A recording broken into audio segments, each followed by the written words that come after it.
Hello and welcome to another episode of the Just Talking About Films podcast. My name is Ian Sargentson. And my name's Luke Taylor, and we're here just to talk about films, to chat about films we've seen, chat about some genres we like, some films we like, and to try and rank today, we're going to be talking specifically about rom-coms. Yeah, we're all loved up. It's been Valentine's Day this week. So for some of you it'll mean something. Others, it'll not mean a lot. Others, it might be a day that you just really don't like. Whatever it is, we're going to discuss love on the big screen as we see it portrayed, and then try and get some list together of rom-coms. And this was inspired by Anthony Bruce, who is a regular listener, who said that it was all right us discussing thrillers and action films all the time, but what about films with the feels?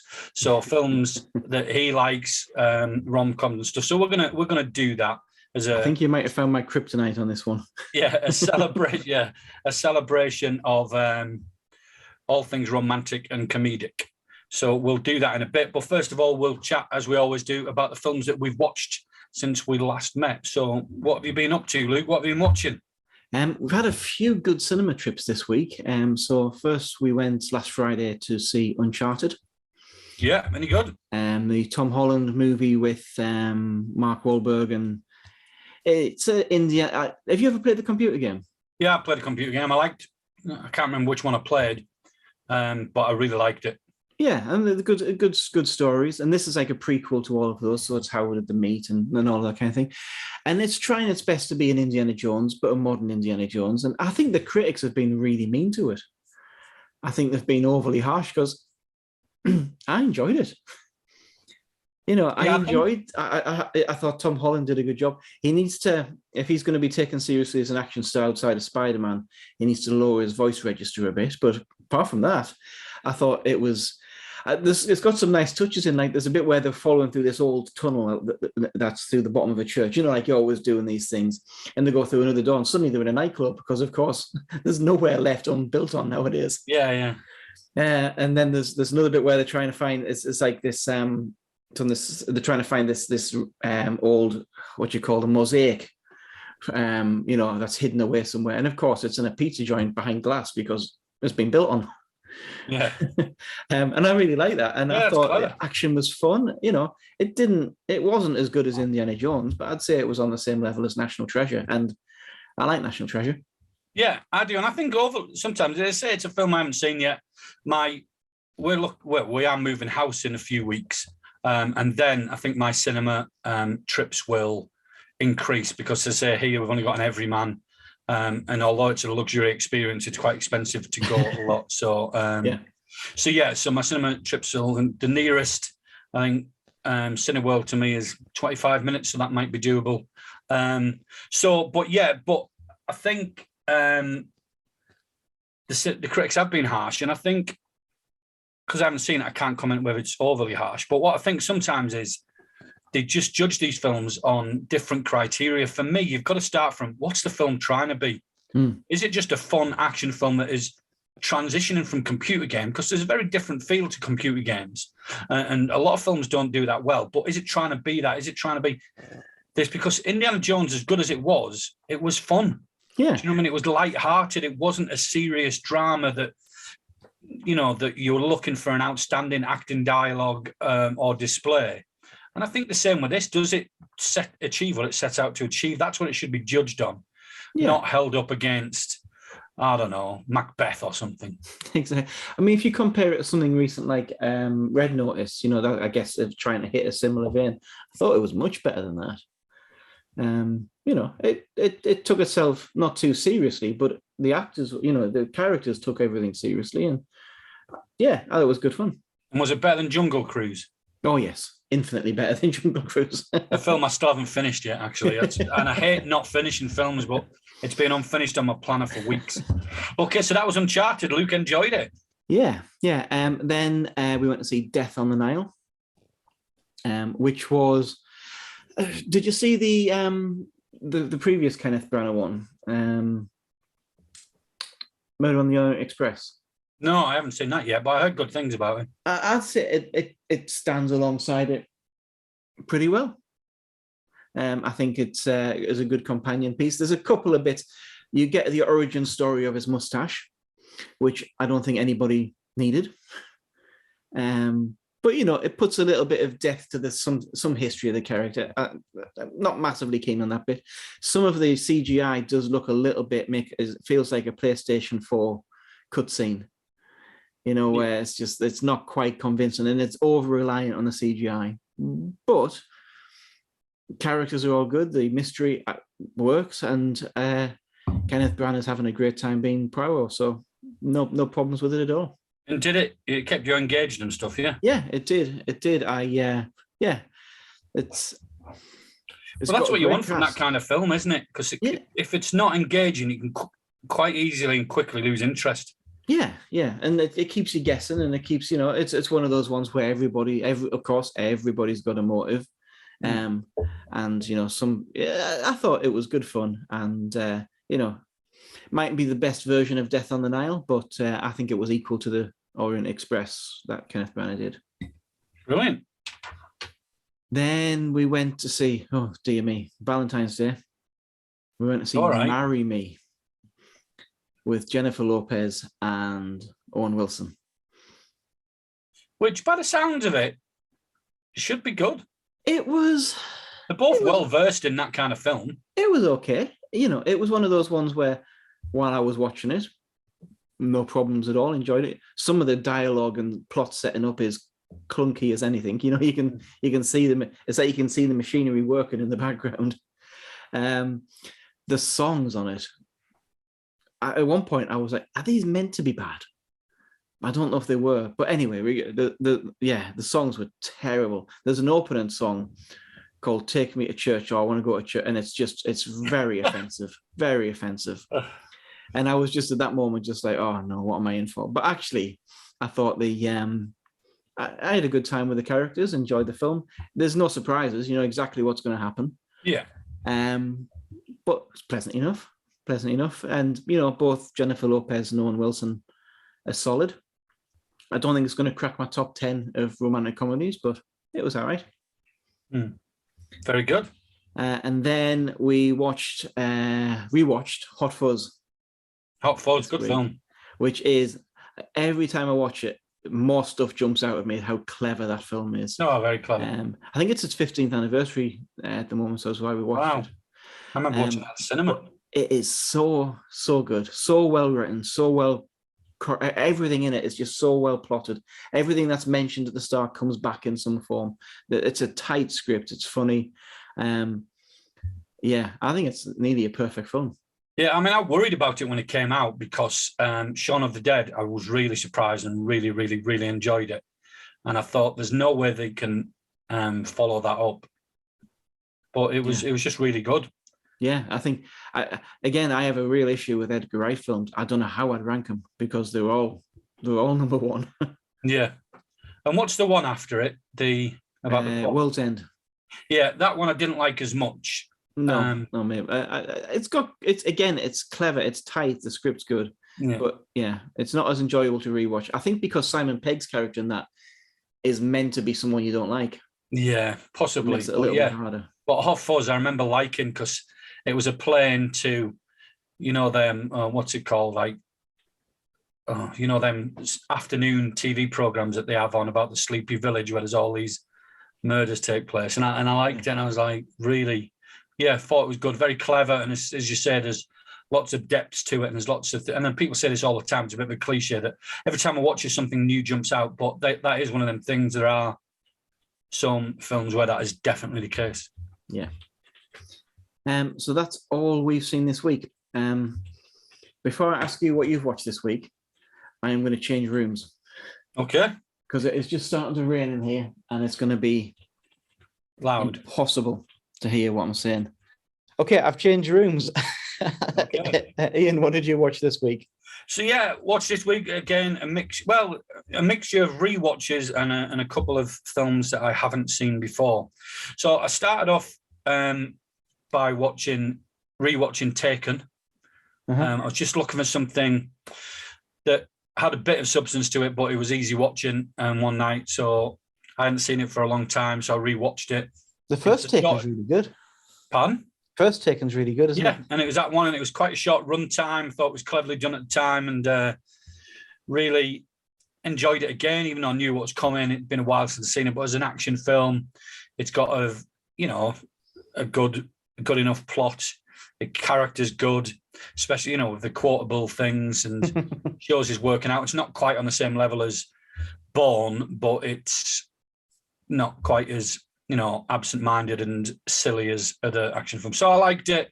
I liked him as a character. So I enjoyed that. As I say, it was a rewatch, so it was nothing new, but it was good enough. Yeah. And then, as I said last time, that I'm going through the Marvel films in chronological order. I'd watched Captain Marvel last week, so I was on to Iron Man this week. And I think I must have thought that Iron Man was a good standalone film because I bought it on Blu-ray when it came out. So, and I watched it again, and I did really enjoy it. I think it's clever as an origin film. I think the action's good. I think the casting is brilliant. So I think Robert Downey Jr. as Tony Stark is excellent. He's a guy that you want to be best friends with and punch in the face at the same time. I think Gwyneth Paltrow's good as Pepper Potts, and I think Thingy was in it as well, wasn't he, in this one? What's he called? The dude. Jeff Bridges.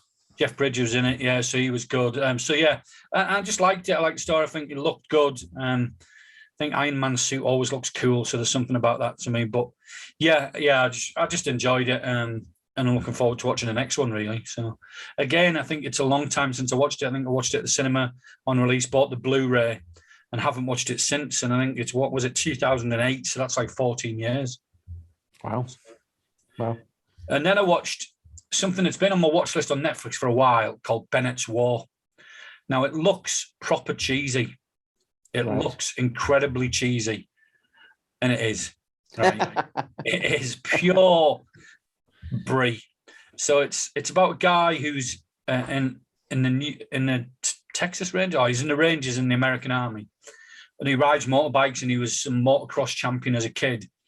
And something happens, and he comes home, and he's discharged, medically discharged, and he comes home, and his, the family farm, they're struggling to pay the rent, and the only way he can possibly make any money is to get back on his bike, but he's severely injured. His wife's worried about that. You'll never walk again if you take one knock.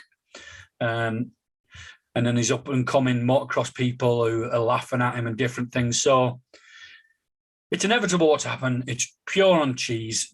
It's rushed in places. There's not a lot of dialogue. I absolutely loved it. Do you know what I mean? The dialogue, it's just basic, low budget, good fun. I knew what I was getting. I knew what it would be, and it didn't disappoint. And then made me want to get on a motorbike and jump over big hills of dirt and stuff. And if a film does that, that's what I want, a bit of escapism. So yeah, I mean, as a film, it's not technically brilliant. I wouldn't have rated it that highly. It was a bit of entertainment. I enjoyed it because it's what I wanted at that time. So that's on Netflix, a couple of years old. But yeah, if you're looking for something you can watch on a Saturday afternoon and not pay 100% attention to, I would, watch that. Then in preparation for today's discussion, I watched a couple of films. So the first one I watched was To All the Boys I've Loved Before. All right. So it's a romantic comedy, kind of teen, high school romantic comedy. And I think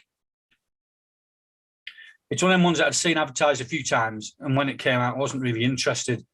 But I wanted to watch something a bit more modern because it came out in 2018, I think, because a lot of the things that are going to be in my list and we'll discuss are quite old or older because I watched them at that time. And I don't normally watch anything on release. I'll wait till if it gets a good rating or good reviews, and then I'll watch it in that particular genre. But it's about a girl who writes letters to these boys that she's loved or she's been romantically linked to. And there's 5 of them, but she never intends to send them.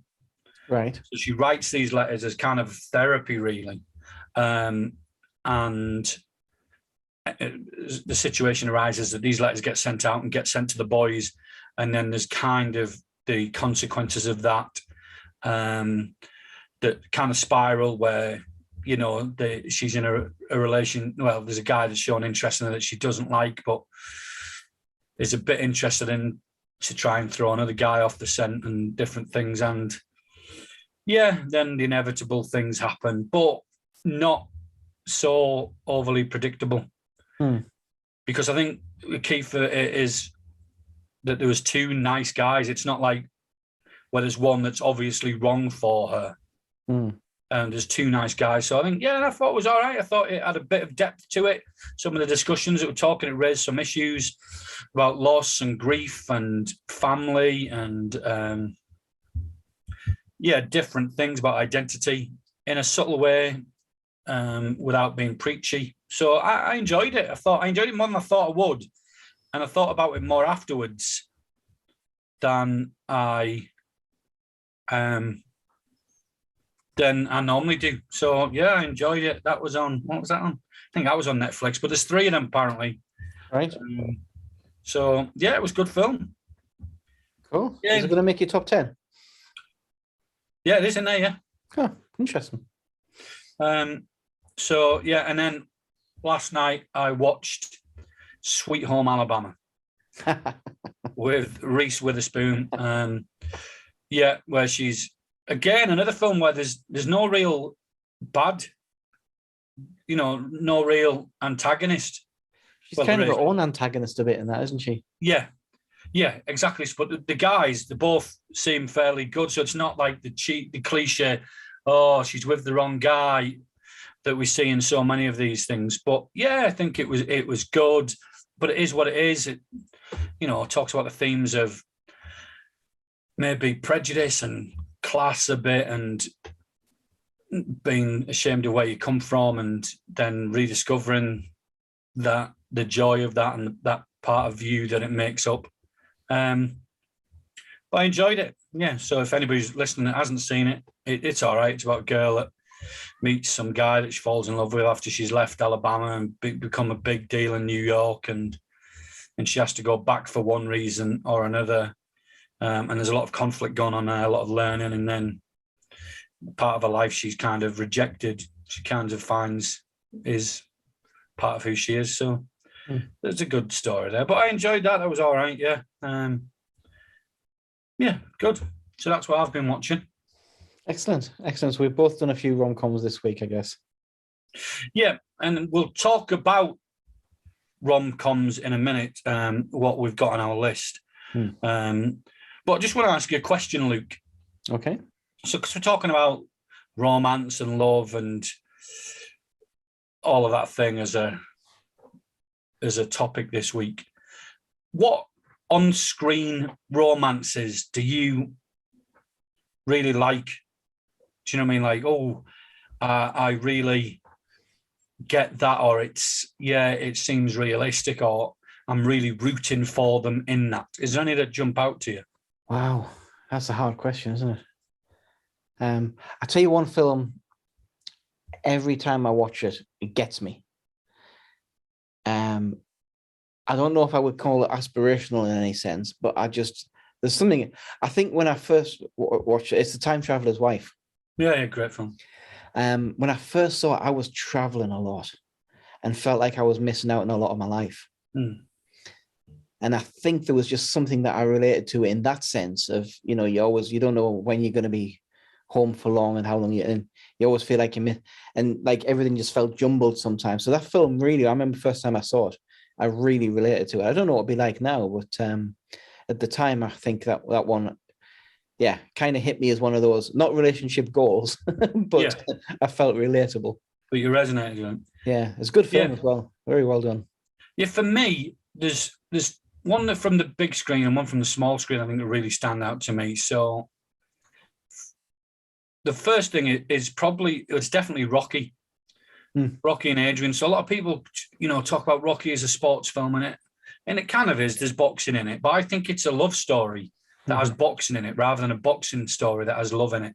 Yeah. The way that Rocky loves Adrian, the whole dynamic between them, the ups and downs, even in the later films after she's gone, that you still see how broken he is, and his acting gets better because you can really feel his sense of it. So That's one I've always loved, always really enjoyed. It's sincere. It's not flashy. It's not over the top. It's not unattainable. He just loves her. She's dead shy and quiet, and he almost holds that. So I've always liked that. And as I've got older and I'm married, and I feel that even more keenly. That's good. That Rocky and Adrian, their love story is like, I just loved watching it. And secondly, he's probably on This Is Us, Jack Pearson, Jack and Rebecca. So Jack he's the standard that I aim for. No, Randall's my standard. Randall, he's annoying.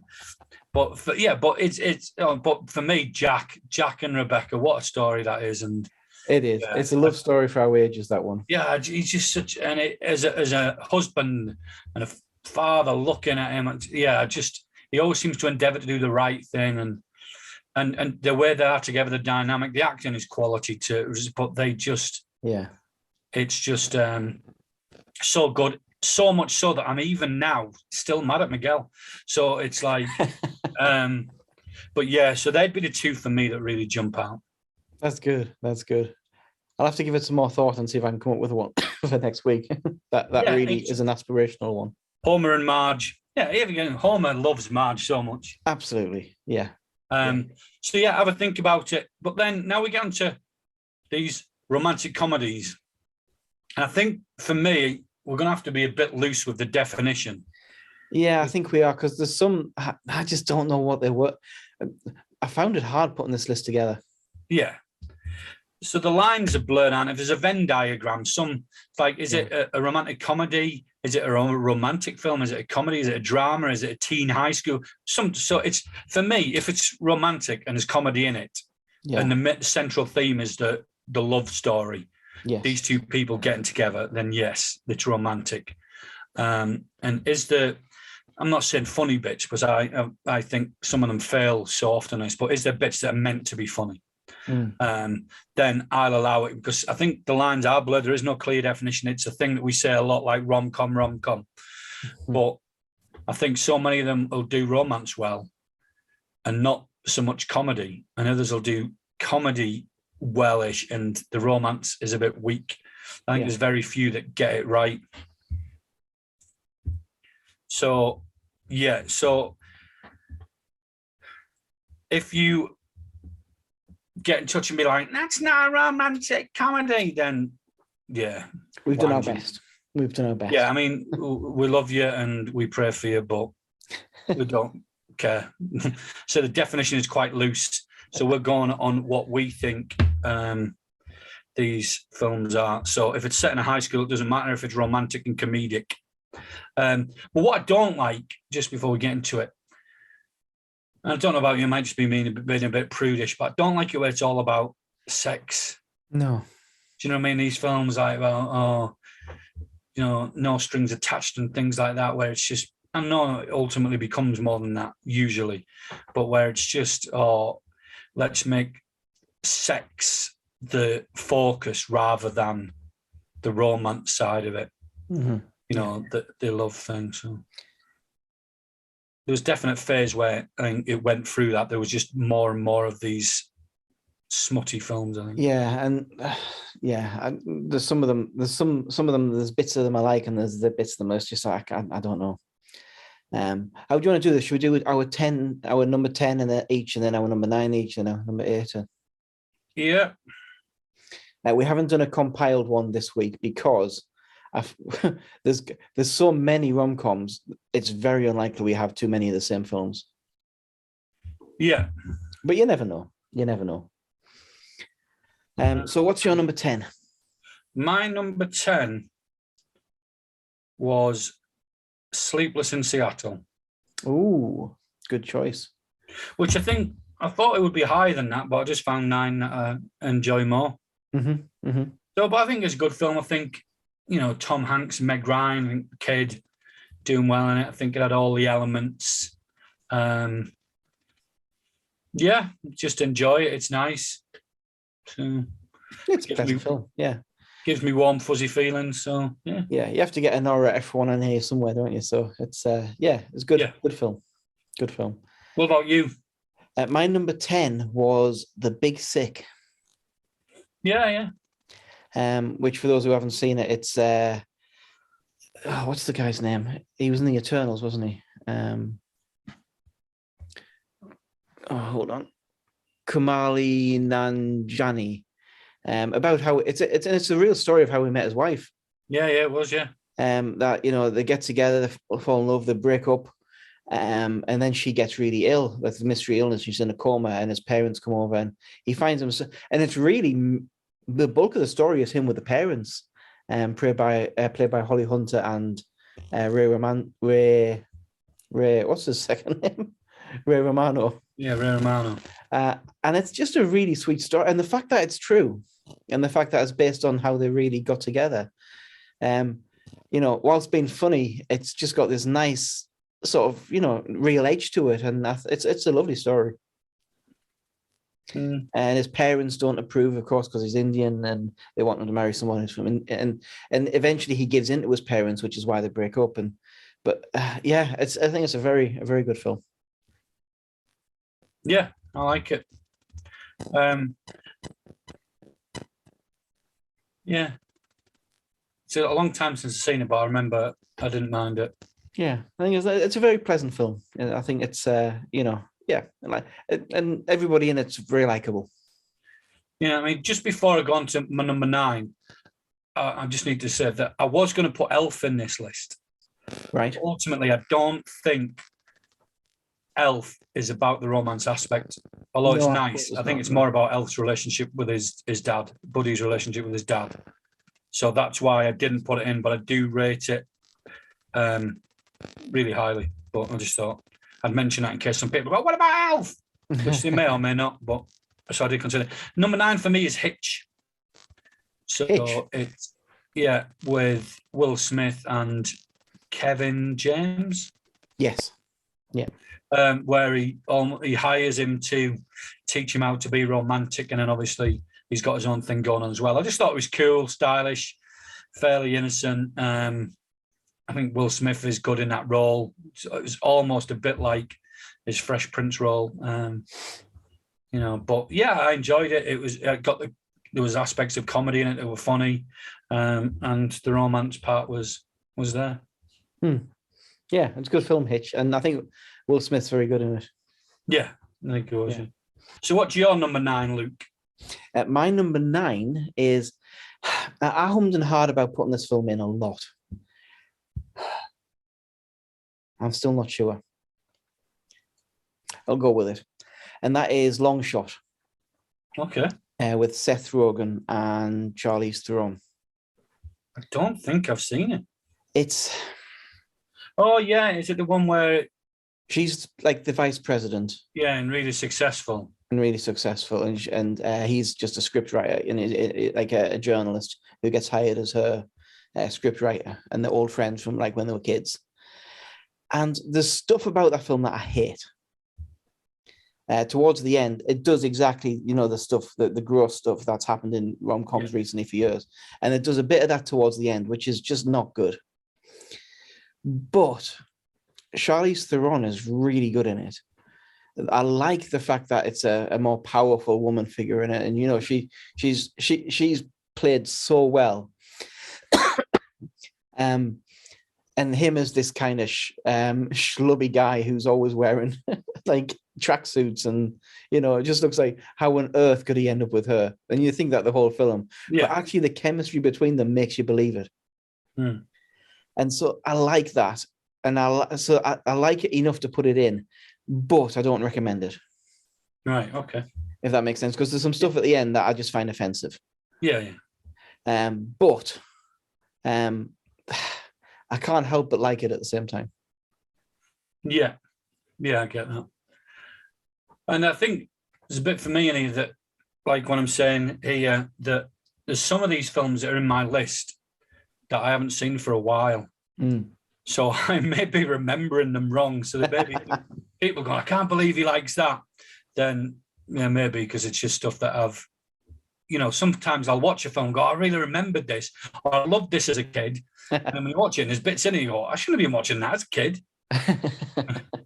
I wouldn't have liked that, but I don't know if you just shut them out. So, Yeah. see, and that's what happens for me in number 8. So number 8 for me is Roxanne.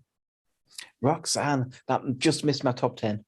With Steve Martin, because I like the dynamic of it where he's the hidden guy, the brains behind it and different things. So I like that, and the way that it's about personality versus looks. And so I like that. I can't remember all of the finer details of the film, but I'm looking to watch it again soon. But I remember Steve Martin's very good in it. Yeah, I remember really, really liking it and thinking, yeah, Steve Martin was particularly good in it. And the whole premise of, you get to say, personality versus looks and what you're really attracted to. Mm-hmm. It's a good film. I really like that one. I'm looking forward to the because it's the Cyrano de Bergerac story, isn't it? But there's a new one coming out with Peter Dinklage in the role. I think it's going to be a musical. Oh, yeah, I'm looking forward to that. Yeah, I've seen that. And obviously it's the same story, but it reminded me of it. So I'm looking forward to watching that. But I think it's a musical, is it? Or have I made that up? I believe it's a musical, yeah. So we'll see. Yeah. Okay, next one for me. Where are we up to? Up to 8. You're 8 we're looking at. I think, does this count? Enchanted.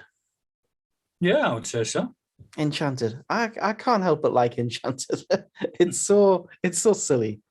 But I think Amy Adams in that's a star-making performance right there. You know, and I think she's so good in it as playing this naive Disney princess, that it just makes the whole film. It could have been ludicrous, but it works. I don't know how it works. But I'd call it a rom-com, and it's one of those films. When I first saw it, I did not want to go see it. I would be honest with you. I was in one of those. No. Was that Amelia's choice? It was, but I enjoyed it immensely. It's very clever and very good, I think. I love it when that happens, where you're not expecting a lot, and yeah, where you're going under sufferance, but you have a great time. Yeah, I mean, I did that with La La Land. I was like, I wanted to go just so I could say how rubbish it was, because I was sick of people going on about it. And I absolutely loved it. And it's one of my favourite, certainly in my top 50 films. Yeah. I loved it. So I love it when that happens. For me, 7 is one I've already mentioned. Probably it might only be in there because I watched it last night. It was Sweet Home Alabama. I think it was largely inoffensive. There was more going on than just about the two people. There was more going on for her and about identity, as I say, and remember where you come from and your roots, and not to be ashamed of them because they make up who you are. So I liked all that aspect. I say, like the thing with the motocross thing, made me want to do motorbike, and this kind of made me want to go to Alabama. And when Sweet Home Alabama, the song comes on, and they're all like, it's almost like their national anthem. I almost want that for me. I want to be able to have that sense of identity. Billingham doesn't really have that. But yeah, I watched it and really enjoyed it. So yeah. So that would be number 7 for me. Good choice. Number 7 for me is, now this is a film, my sister loved this when we were younger.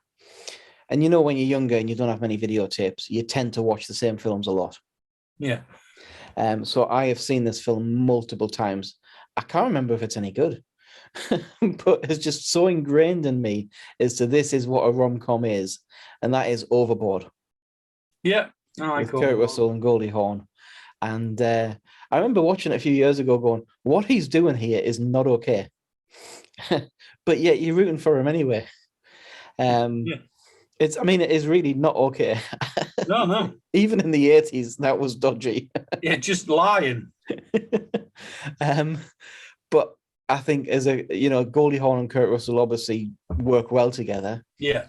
But it's very funny. And the kids in that, I remember, it was probably about the age of the kids when I saw it, and, found the kids hilarious and just really enjoyed that as a film. Haven't seen it for a few years, but whenever I think rom-com, Overboard pops in my head. Yeah, I think it was good. Yeah, I really enjoyed it. Yeah, and it is. It's definitely because something happens, but the main thrust is them two getting to that place again, and yeah. It's fun, even though Kurt Russell should have gone to jail. Yeah, absolutely. So good stuff. What are we on now? 6. So for me, number 6 probably would have been a bit higher up a few years ago, but now it's The Wedding Singer. Yeah. So we watched it recently for Film Club. I still like it. I don't really like a lot of Adam Sandler films, but it's one that I do like. I think it does the rom-com bit well. There are funny bits in it. You invest in him, his character, against the antagonist who is clear.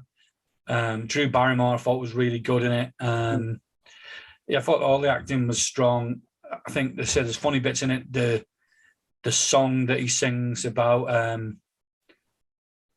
his breakup, it's a bit swearing and stuff, but it's funny. And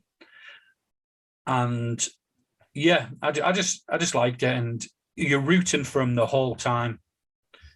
So right to the end. So yeah, it'd be The Wedding Singer for me, and the soundtrack is really good. Yes, it is. Yeah, that's funny because my next one's an Adam Sandler movie as well. Okay. It is 50 First Dates. Okay, yeah. Which I think is really sweet. It's got its usual Adam Sandler, what are you doing characters, like what was anybody thinking with some of the characters. But the central story of him finding ways to fall in love with him, because she's got memory loss. Every day is a new day for her. She can't remember what happened previously. So I like the idea, finding a way for her to fall in love with him every day. And it's sweet. I think it's really a nice, sweet film. Good stuff. Yeah, I didn't mind that. It was one of them things, as you say. It was an interesting starting point. Because sometimes you think, what more can they do? But yeah. So I like that. For me, number 5 probably gets a bit more serious now. That there's a bit probably more depth. So 5 for me would be Silver Linings Playbook. All right, yeah.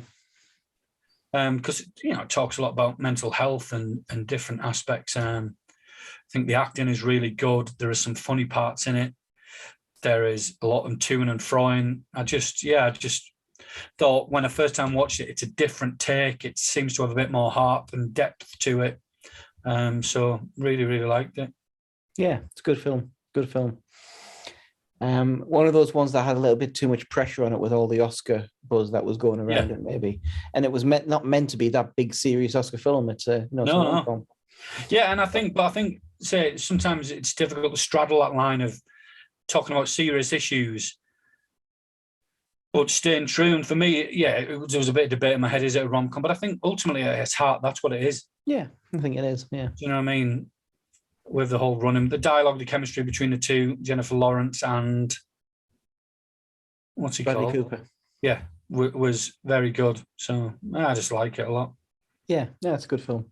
Next one for me is As Good as It Gets. Oh, that's next for me. That's 4 for me. Oh, is it? It's a great film. Oh, love it. Again, different to your normal cliched stuff. Yeah.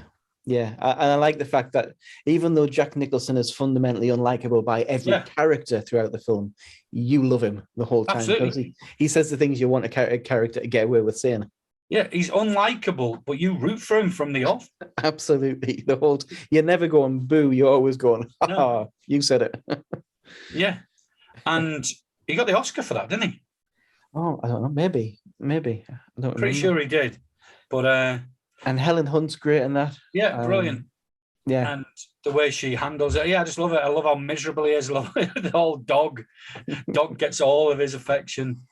So I think it's a great film. Yeah, very, very, very good, and say a great performance. I'm pretty sure he won the Oscar. I'll have to Google it or something afterwards. But... yeah. If not, he deserved it. Yeah. So that was your 5. That's my 4. So I guess we're on to your 4 now because we've talked about... My 4 is Crazy Stupid Love. Yeah, I'm halfway through it, so I can't fully comment on it. But it's I think it's a clever film. It taught, following different love stories that are all interconnected in some form like that. It's surprising. It's I think Steve Carell's story is really, really good in that. This guy who's just cast adrift and doesn't know what to do, and doesn't want to be back out there.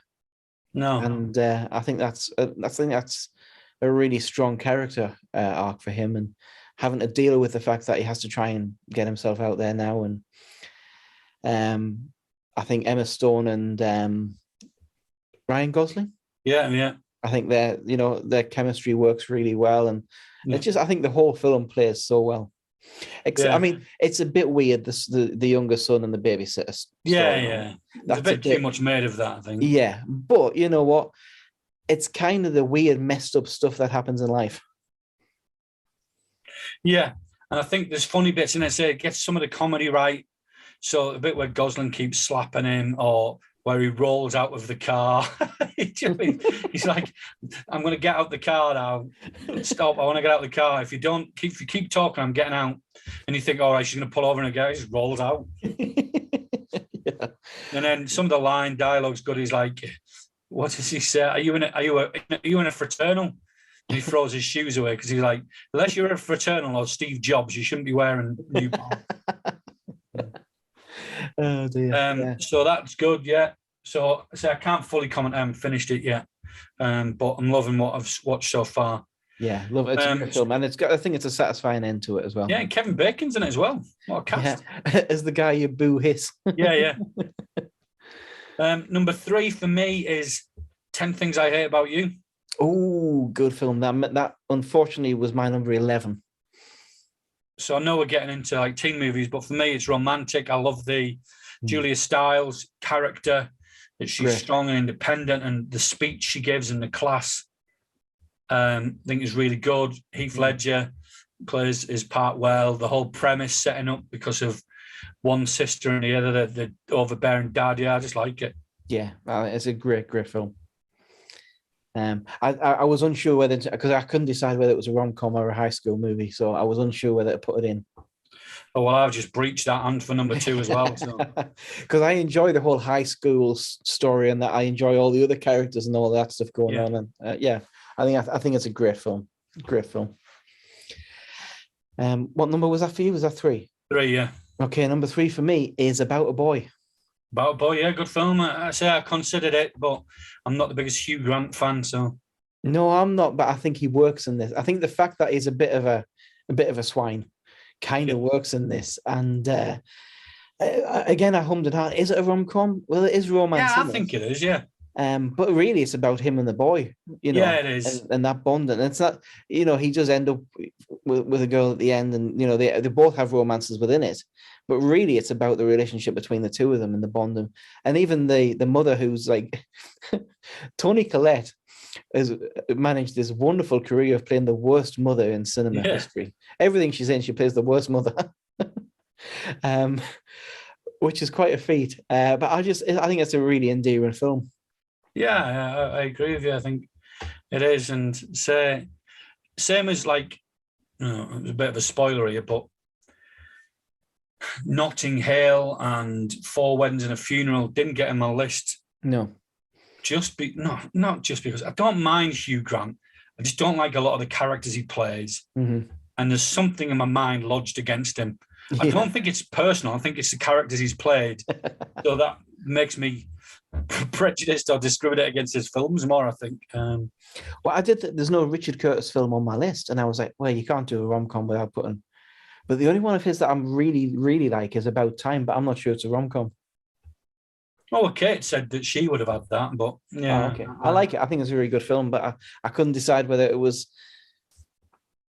Yeah, I couldn't decide if it was a rom-com or not, so it didn't make it on. And that's the thing, because a lot of things in that, like Jewel of the Nile and Romance in the Stone, that there's romantic elements, but they're about other things, so I left that out. But yeah, and that's what I thought. So with Hugh Grant, I'm sorry, Hugh, if you're watching, but I don't think it's anything personal.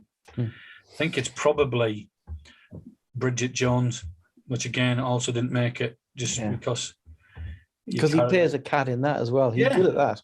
Yeah. Okay, number 2. Number 2 for me, again, breaching the high school thing, is Clueless. So, loved it, loved the soundtrack, loved the whole thing about identity. A bit weird when you work, the love story that does come through it. ultimately that it's not about the one that you think, that it's about sharing a stepbrother. So it's a bit weird, but that he realised, starts seeing her as someone kind and caring after they're just bickering all the time. Paul Rudd then looking exactly the same as he does now, 25 years later or whatever it is. It's like crazy. But I just like the whole feel of the film and really still enjoy it to this day. So I haven't seen it in a long, long time. Yeah. But I It's do one like of the them ones story. that I think- Did you watch the recent Emma that came out with Anya Taylor-Joy in? No. That was quite pleasant. It was that treated in the same, rom-commy way, and All right. that was quite. I enjoyed that. But again, it's supposed to be one of them ones that's based on, is it Shakespeare or some No, historical? it's based on Emma. Oh, is it based on Emmy? So it was Yeah, like, which is 10 a Things I Jane Hate About Austen You is one. based on Shakespeare, isn't it? Yeah. Taming of the Shrew, is it? Yeah. So, yeah, I like that when there's a strong message because they're based on some book or something that's come through. I like that. Yeah, I think it's good. It's a good film. Number 2 for me is a rom-com, and that is Shaun of the Dead. Yeah. Oh, And I think you that mentioned counts. it earlier. I think that counts. It calls itself a rom-com. So Yeah, I think so. Yeah, I think ultimately it's about him and her. Isn't it? Yeah, I think so. And I think it's just, I think it's just a brilliant film. I think there's it's almost perfect as a film. Yeah, really good. Again, that was one of the things that went to see at the cinema and I was watching thinking, look, I went with some people who wanted to go and see it. And I didn't fancy it. No, I didn't. It's a comedy about some, how funny can it be? And I remember giggling all the way through it. Yeah. And then thinking, that's cool. That's probably more realistic than some zombie films that are meant to be realistic. Do you know what I mean? There was like, that's what you do. Yeah. So the bits I think when I first got it, at first I was a bit like with the, where he's gone through his record collection. And he goes, no, keep it. Oh, yeah, that can go. So yes, this is my kind of film. Yeah, I really, really like Shaun of the Dead. And I think the romance works in it. Yeah. I do. I think I think it does. Because she's not interested, is she? And there's this other guy that's there. And good choice. So for me, my number 1 is Serendipity. Ooh. So I always liked Serendipity. I liked the initial premise of it, where if you haven't seen it, basically it's just about 2 people that meet, and it's a bit texty because the relationship circumstances they're in at the time, but then they have a great connection, and then they kind of leave it to fate in a number of ways throughout the film. And yeah, I like that aspect where you think you're meant to be together, even though you think technically you're cheating, in the beginning. But yeah, I like that. I think it's Kate Beckinsale and I can't remember his name, but yeah, is it John Cusack? Yeah, John Cusack. That's it. So just a good film I like, and it warms my heart every time. Then you go, it's not just like them thinking they should be together. The signs are all there, and it was just clever. The first time I watched it, I thought, oh, I like that. I think it's been a long, long time since I've seen that. I don't remember much about it. Yeah, I think it's set at Christmas initially, so I used to watch it at Christmas. Wow, I have to try that again. I don't think I've seen it. Well, I think I maybe saw it when it came out and not since. Yeah, so that would be the one for me that I really liked. I'm surprised. I thought secretly we'd have the same number 1, but we don't. Well, I'll see if your number 1's the number 1 that I thought would be my number 1 before I started making a list. It isn't even in my top 10. It is the film I think that perfected the romantic comedy, and that is When Harry Met Sally. Yeah, that's the one I was thinking of. I thought it would be my number 1, but I don't know if I overwatched it or I just... It can be done. I think I maybe have overwatched. I love it. I think it's a great film. Yeah. Undoubtedly it is. And maybe it's because I haven't watched it as recently as others that I just couldn't put it in there. But when I thought of rom-com, it would be When Harry Met Sally and what are the other 9? Yeah. Well, it's the first one I put down. It's absolutely my favourite one. I think how on earth they managed to pull off Billy Crystal as a romantic lead. I don't know absolutely. how, but it works. And I just think rather than because it is a rom-com, but it is also just about men and women and friendship and how people relate to each other. And I just find it such an easy film to watch. Yeah, I think it's one of them things that it is. But when you think of it, or when most people think of it, they think of that one scene. Yes, they do. But it's so much more than that, and I think that's a bit unfair on it. Yeah, I think it's a very well observed film. Yeah, absolutely. And I think it's funny throughout. You're rooting for them as a couple throughout, and I think it plays it just right. Yeah, and I think it probably should have made my top 10, and if I'd have watched it probably more recently, because as you say, as it is a genre-defining film. Yeah, it sets a standard for the. It's the rom-com all of the rom-coms want to be. Yeah, I think. So yeah, maybe I've dropped the ball there, but at least then we've spoke about different films. One more extra film. Did we have any crossovers? We had one, didn't we? Yeah, as good as it gets, I think. That's literally it. Just goes to show on a genre, when you pick a genre like this, there's so many good films available. Oh, absolutely, because definitely maybe just missed out for me. I thought that was endearing, a good way of looking back. I think Love Hard, the Christmas one that I watched. What's that? Love Hard. Oh, yes. So I think that just missed out because I thought it was good. It was endearing. It was a Christmas thing. Then there's all the ones we talked about, Four Weddings and a Funeral. 500 Days of Summer just missed my list. 500 Days of Summer. Then Perks of Being a Wallflower. That's but good. that would have been number one, but I don't think it's a comedy. It's not that funny. No, I don't think it is either. I had Ruby Sparks quite high, but I'm not sure it's a comedy. It's a coming-of-age film, Perks of Being a Wallflower, really, isn't it? Yeah. I think Ruby Sparks is too dark to be a comedy, maybe.